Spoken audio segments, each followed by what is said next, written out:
Non mais bien sûr que One Punch Man c'est cool. Ouais, mais à ton avis, c'est qui le plus fort entre Goku et Saitama? Gob, au bout d'un moment, faut arrêter avec ce débat à la con. Pourquoi pas se demander qui gagne entre Batman et Superman aussi?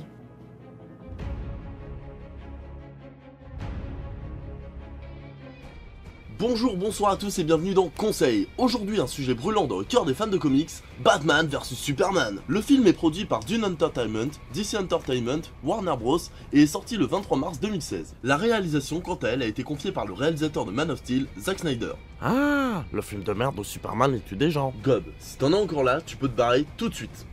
Après les événements de Man of Steel, le monde commence à s'interroger sur la question Superman.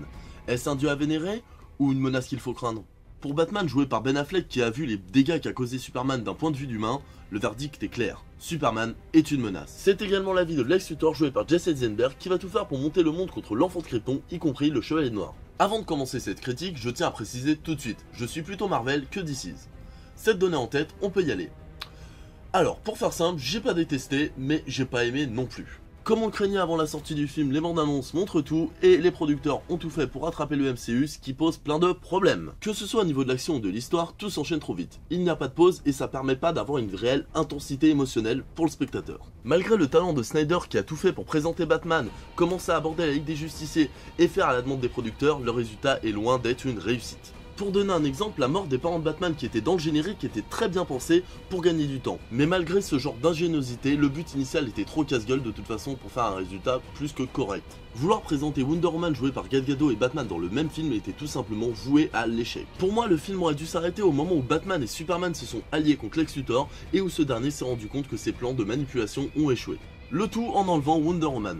Ça aurait permis au film d'être moins chargé et de pouvoir se permettre de prendre son temps et de pouvoir encore une fois avoir une implication émotionnelle de la part du spectateur. Un autre point scénaristique que j'ai trouvé assez lourd, ce sont toutes les références bibliques et religieuses à Superman.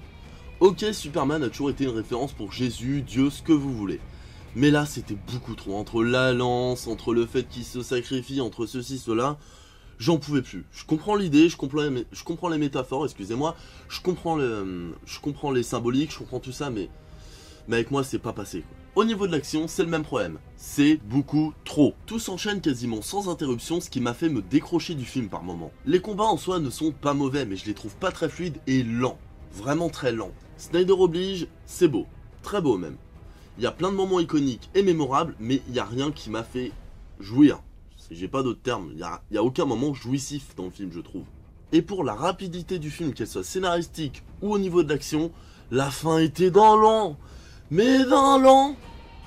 À la fin du film, je vous jure, j'entendais des gens murmurer en mode « Eh mais c'est quand que ça se finit, putain, mais là au bout d'un moment, on fera peut-être... » On dirait que toute la lenteur qu'ils auraient dû mettre pendant le film, ils l'ont gardé pour la fin.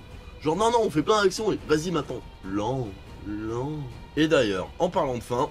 Attention, spoil les PD. La mort de Superman m'a donné envie de me gifler tellement les ficelles étaient grosses.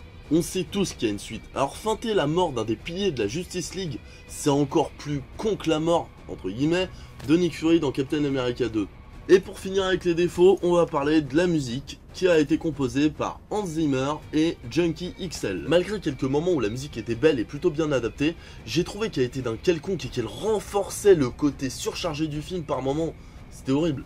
Et enfin, les personnages. Le casting qui était dans Man of Steel est toujours aussi bon et Ben Affleck est plus que correct en personnage de Batman vieillissant. D'ailleurs, en parlant de Batman, celui-là fait beaucoup référence au Batman précédent, mais surtout à celui de Nolan, principalement avec la Batmobile. Mais, et alléluia, enfin une vraie bonne nouvelle, le plus gros point fort du casting et du film entier, c'est Jesse Eisenberg.